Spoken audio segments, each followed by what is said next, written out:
So to convert between imperial and metric units, it's just more of the same thing we've been doing. It's just more of this dimensional analysis. Right? So if I want to go from 15 square centimeters to square inches, I'm going to do 15 square centimeters. And this really is the way I do this.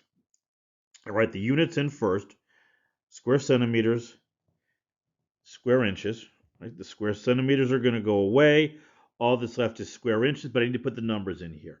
My conversion factor over here, this one tells me there are 6.5 square centimeters in 1 square inch. You get your calculator out. 15 divided by 6.5.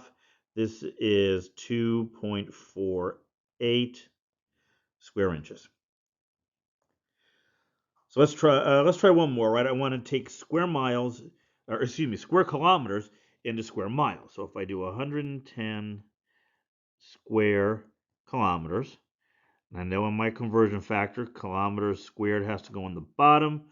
I'm going to need miles squared in the top. Be careful. There's always a temptation when I do this to do an M for miles instead of MI.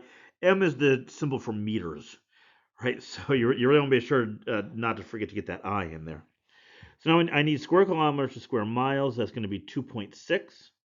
So 2.6 goes down here. 1 goes up here. Square kilometers, those go away just like we needed.